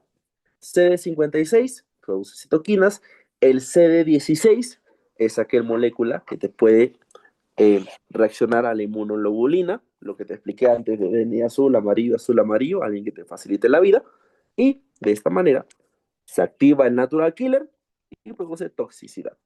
De maneras o resumen para examen. El CD56 produce citoquinas, lo encuentra más en ganglios. El CD16, o el, mejor dicho, el DIM, tiene mayor CD16 y esta es la molécula conocida como citotóxica, la que sí va a formar o la que sí va a secretarte perforinas y enzimas. Porque como te dije, la otra produce solo citoquinas. Es diferencias moleculares al final que tienes que hacer. Así como te expliqué los macrófagos que tienes M1, M2, aquí es igual. Tienes CD56, CD16. Cada uno con su eh, diferencia que tienes. Y bueno, aclarando esto, te he hecho la pregunta por privado. Lo que te dije del HLA1 es esto, solo que esto es más específico. El MHC1 es justamente esta molécula que van a buscar. Es lo mismo, solo que este es más general. Al final, para si quieres hacer más específico o hacer, digamos, un nombre correcto, es este, MHC1. Esto es lo que van a buscar. Esto que te dije, DNI, pedir, ver si no está. Y bueno, ahora, ya para ir cerrando, lo último que tocaría ahora hablar sería sobre el sistema de complemento. El sistema de complemento, para que lo sepan, vamos a ver acá. El sistema de complemento en un inicio es diferente. ¿Por qué? Porque estas son proteínas que mayormente circulan inactivas en el plasma. Es decir, mayormente estas están durmiendo. Pero ¿qué sucede? Cuando entran en contacto por diferentes activadores, estas se disparan. Anemia siderolástica. Por ahí, ¿no? ¿Y cómo se van a activar? ¿Quiénes activan estas proteínas? Tienes tres vías para activarlas. La vía clásica, la vía alternativa y la vía... Eso es justamente cómo se activan. Dato importante, ¿quién me produce estas proteínas? El hígado y el macrófago. Entonces, ¿cuál es la finalidad del sistema de complemento? Como te dije, formar el complejo de ataque a membrana. ¿Y cómo es este complejo de ataque a membrana, Gonzalo? ¿O qué es lo que hace? Te lo pongo de maneras sencillas. Aquí está tu hermosa célula y aquí se va a formar un canal, por así decirlo. Y este canal va a permitir la entrada de agua. Es decir, que esta célula se va a inflar, inflar, inflar, inflar de agua. ¿Se acuerdan lo que hablamos del glóbulo rojo hermoso que te toleraba la osmolaridad? Esto es más o menos parecido, pero aquí nos estamos yendo con cualquier célula del cuerpo. ¿Qué sucede? Estas células no son como los glóbulos rojos. Estas no te van a tolerar tanta entrada de agua. Entonces, en algún momento, estas más rápido van a decir, van a explotar. Y eso, esta entrada de agua y finalmente esta lisis por la sobrecarga de agua, se le conoce como shock osmótico. Esta entrada de agua hace que esta célula se infle, se infle, se infle, y en un momento solo diga lisis celular. Esa es la función del complejo de ataque membrana. Pero como te digo, tiene tres vías para activarse. La vía clásica, la vía alternativa y la vía de las lectinas. ¿Y son difíciles de comprender? Sí, sobre todo la vía alternativa. ¿Por qué es la más difícil? Porque tiene dos mecanismos. Y esta más que todo está regulada por agua y por precipitación de la célula en sí. No, que ya ves, diga clase. ¿Por qué no le pasa lista de nuevo? Ya. Entonces, la vía clásica se activa por la interacción con un anticuerpo. La vía alternativa solo de por sí porque hay un microorganismo ahí presente. Y la vía lectina por unión a la manosa. Entonces, esto es lo que ya finalmente vamos a estar revisando acá, las 3 vías que finalmente vamos a comprenderlas para terminar y cerrar con esta sesión el día de hoy. La sesión práctica, probablemente si no la pasamos para mañana, chicos, vaya a seguir hablando. Yo soy más. Entonces, la vía clásica, ¿cómo empezamos? En la vía clásica, aquí principalmente nos tenemos que unir a un inmunanticuerpo, un inmunocomplejo. Aquí está tu hermosa bacteria. Ya a esta bacteria se le va a unir un anticuerpo. Y esto es lo que va a interaccionar con tu proteína. ¿Qué proteína? La que está acá. Entonces, como ustedes pueden ver, esta es la superficie de la bacteria. Todo esto que ven aquí de este color, que no sé si es medio, no sé qué color es, chicos. Perfecto. Ustedes lo ven medio blanco, yo lo veo un poco medio opaco. ¿Veis? Bueno, ¿veis? Entonces, se va a unir a esta superficie una inmunoglobulina. Y al unírsele, ¿quién va a reaccionar? Tu primera proteína de este sistema de complemento. ¿Y cuál es? La proteína C1. Aquí quiero que me presten bastante atención porque es bien mareado, porque cada proteína se va a descomponer. Vean acá. La proteína C1 es un complejo que tiene subunidades. C1Q, C1R, C1S. Entonces, ¿cómo funciona? La subunidad C1Q es la que se une al anticuerpo. Es decir, toda esta parte de acá. Todo esto es la C1Q. Y como ustedes ven, adentro tienes un color verde y un color morado. Esas son las otras dos subunidades, la C1R y la C1S. Entonces, la C1Q activa a la C1R y esta C1R activa a la C1S. ¿Y qué sucede? Al activar esta molécula C1S, esta se va a encargar de atacar a otras dos moléculas de la cascada, que es la C2 y la C4. ¿Terminaste tú? Yo sí. Ya, es así, yo hago falta. Gracias. Entonces, la C2 y la C4, ¿qué sucede acá? Esta molécula que te digo. No, pues no, a ese. A ese. Disculpe, cancelo a la salida, entonces cuando cancele el cuarto también. ¿Por la mañana vamos a salir? ¿Vamos a salir temprano? No, nos dejamos hasta el lunes. Ah, ya está bien, mañana está bien. Ya, gracias. ¿Desayuno tomamos acá? ¿Qué? Desayuno entonces acá también. Ya, ya, perdón, chicos. Sigamos. Entonces, la subunidad C1S lo que va a hacer es clivar, cortar estas otras dos moléculas, la C2 y la C4. Y aquí es lo que ven. La C2 se queda la C2A. ¿Y qué pasa con la C2B? Se va para su casa. Y la C4 se queda con la C4B. ¿Qué pasa con la C4A? Se va para su casa.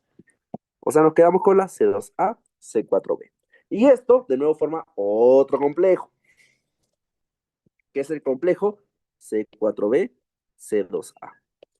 Gonzalo, ¿este complejo qué hace? De nuevo, va a cortar otra proteína. ¿Cuál proteína, Gonzalo? La C3. Y al cortarla, nos quedamos nosotros con C3A y C3B. ¿Qué sucede acá? Progresivamente, el germen se va rodeando de fragmentos C3B y estos se van a unir a la superficie. Y estos tienen receptores para los macrófagos. Entonces, el macrófago puede captar el C3B y puede ir a atacar a la célula. O lo otro, formar una convertasa.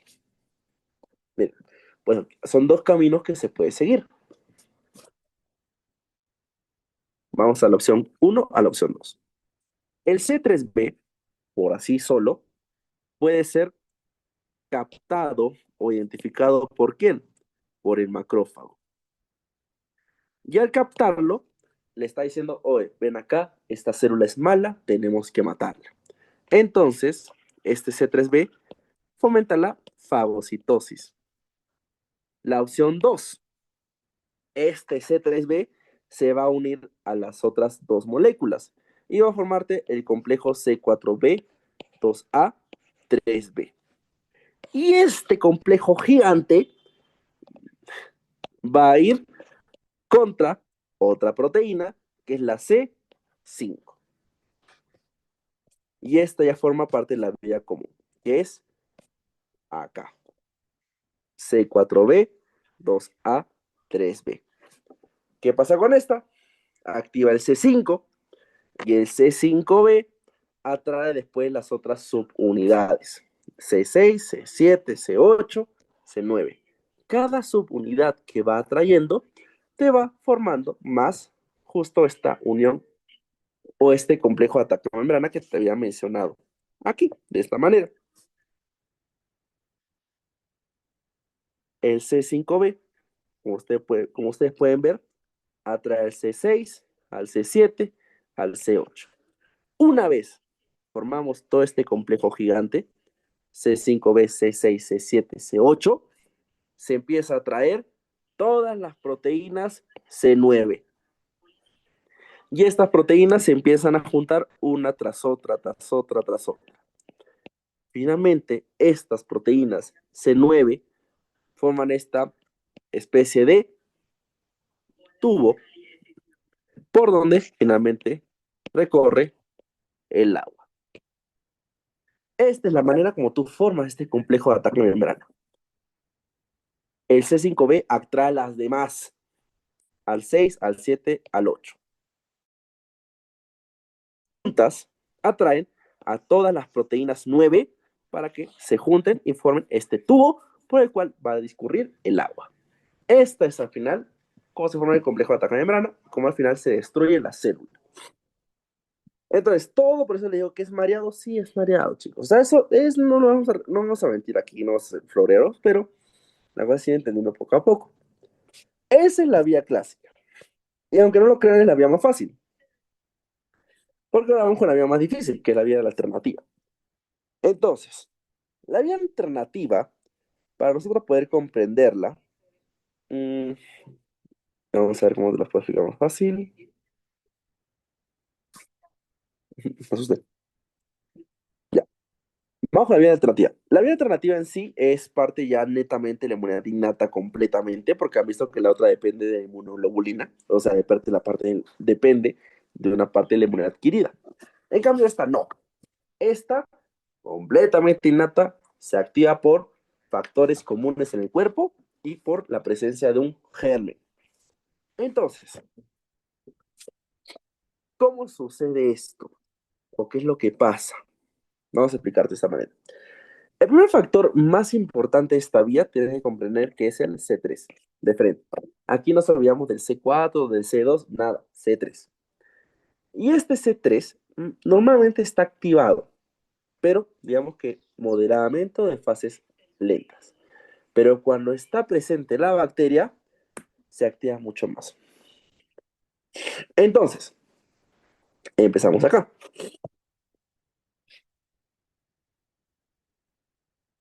Tenemos nosotros normalmente ciertas enzimas en la sangre que pueden degradar este C3. Y esto se le conoce justamente como hidrólisis espontánea.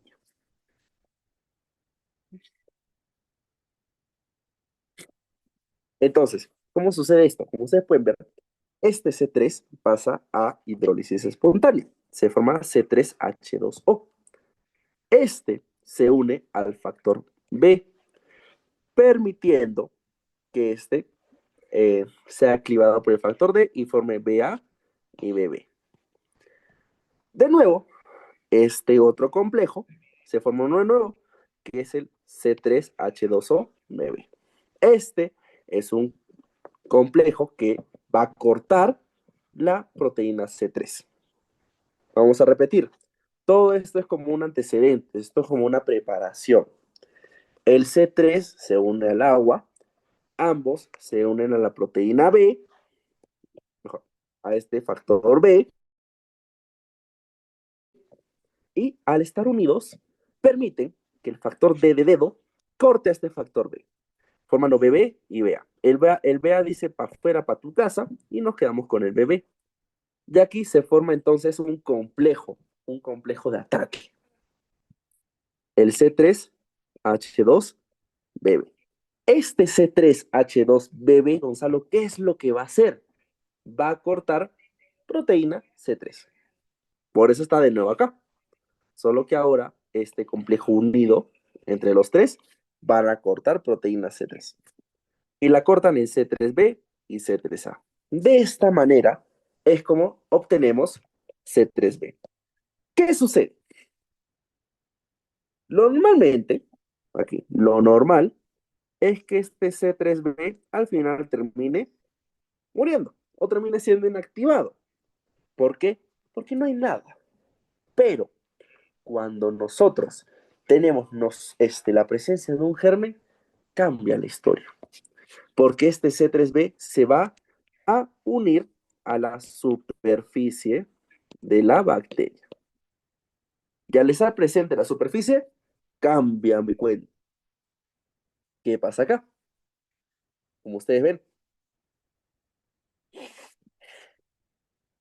aquí entra entonces en un catabolismo constante. Se producen muchos más porciones del C3B. Y es lo que tenemos en esta parte. De nuevo, el factor B se puede unir al C3B que está presente ahí en la célula y de nuevo se forma BB y estos de nuevo van a formar más C3B, C3B, C3B. Es decir, se van a potenciar, van a seguir con esta formación del C3B. Y Gonzalo, ¿por qué me interesa esto? ¿Cuál es la importancia? ¿O qué es lo que sucede? Lo que sucede es esto de acá. Se forma este complejo C3B, BB, 3B. De nuevo, más o menos parecido como lo he visto al principio. Acuérdate, ¿qué quedaba en la superficie? C3B, B. Después, ¿quién entraba aquí? Entraba el factor D. ¿Y qué es lo que hacía? Cortar este y generaba C3B, BB. Estos, de nuevo, reaccionaban y agregaban uno más, C3B, BB, 3B. Y este complejo activa al C5. El C5 luego es clivado a C5B por la acción de este complejo y ya después es la misma historia. Es decir, que a partir de C5 para abajo todos siguen la misma ruta. Lo único en lo que se diferencia es cómo se activa todo esto o cómo se forma. Esa es la parte complicada de entender. Por eso les digo, la vida alternativa, si les cuesta entenderla, no se preocupen, hasta a mí me cuesta, porque es difícil, o es más complicado, más compleja. Lo único que tienes que entender es que este C3B, en vez de ser eliminado, se une a la superficie. Y al unirse a la superficie se queda anclado, y al quedarse anclado, de nuevo el factor B va, se une, es cortado, y se forma el C3B, BB. Y estos dos, luego, cortan al C3 y se forma el C3B, BB, 3B. Y este es el que activa al C5. Y listo, así es como decía la historia del C5 que ya la vimos antes. Por último, ya la vía de las lectinas. En esta, digamos, es parecida a la vía clásica. Esta es también sencilla. ¿Por qué? Porque en este caso dependemos este, de una proteína de unión o de fijadora de la manosa, que se conoce como MBL. Proteína lectina fijadora de manosa. Entonces, ¿qué es lo que sucede acá? Este MBL se produce mayormente en el hígado y va a reaccionar. ¿A qué va a reaccionar? A las proteínas o moléculas de manosa que se encuentran en la superficie de los microorganismos. Esto es la manosa que se encuentra en la superficie de los microorganismos. Y todo este complejo que ves acá arriba es lo que todo está en tu cuerpo. Es decir, el MBL. Y el más 2. Ya. Gonzalo, entonces ahora, ¿cómo es el cuento? ¿Qué sucede acá? El MBL es lo que se une. Y al unirse, activa el más 2, que son estas partes verdes. Y Gonzalo, ¿por qué me interesa el más 2? El más 2 son proteasas inactivas, pero cuando se activa este MBL, se activa el más 2, es decir, se activan las proteasas. ¿Y qué hace la proteasa? Corta la proteína. Corta la proteína C4 y se fija C4b. De nuevo, acá, el C4b después se une al C2 y de nuevo, este más que hemos hablado, te corta la proteína y nos quedamos con el C2A. De nuevo se forma este complejo que hemos visto antes, es C4B2A. Que eso es C4B2A. De nuevo, te corta la proteína C3 y se forma el C4B2A3B. Y de nuevo aquí entramos con la misma historia que vimos en la ruta clásica. El C3B o activa macrófagos o por otro lado se forma todo este complejo hermoso, el cual te activa el C5 a C5B y luego te sigue toda esta ruta al activar todo este complejo, forma la MAC y entrada de agua. Shock osmótico y finalmente así generando la respuesta o la reacción de la célula para ocasionar su lisis. De estas tres maneras es como tú puedes formar o tú puedes generar este sistema de complemento. Y yo sé, es mareado. Por eso les sugiero que hagan una pausa, si no, vean la grabación después de nuevo, vean las imágenes, sobre todo esta que es bien bonita, y compren la ruta. Sobre todo, ¿cuál más la alternativa? Siendo bien sinceros, preguntas de esto en las finales nunca he visto o no han venido tan seguidos, pero igual es necesario que lo sepan, porque puede que venga o puede que no, uno nunca sabe. Entonces, siendo así, o bueno, dando esto sería todo lo que corresponde a la clase de inmunidad innata, a la parte teórica. Ya lo que quedaría pendiente entonces sería la parte práctica, que probablemente sea el día de mañana. Y bueno, sí vamos a ir cuadrando lo que cuadran con ustedes, chicos. Así que nada, chicos. Hasta aquí entonces quedamos por el día de hoy. Gracias a los que se han quedado y los que han estado presentes. Veo a dos que han estado levantando. ¿Qué tal ahí? Bueno, entonces, eso chicos, espero que les haya bien en su examen. Espero sus comentarios al final cuando los vea. Así que nada. Ya vamos a ir hablando, chicos. Y ya nos vemos entonces el día de mañana. Espero sus comentarios. Si me pueden escribir por WhatsApp al final qué tal les fue su examen. Estaría encantado de saber qué tal les ha ido. Así que bueno, ya nos vemos en la siguiente. Ya nos vemos el día de mañana. Descansen. Buenas noches a todos y hasta la próxima.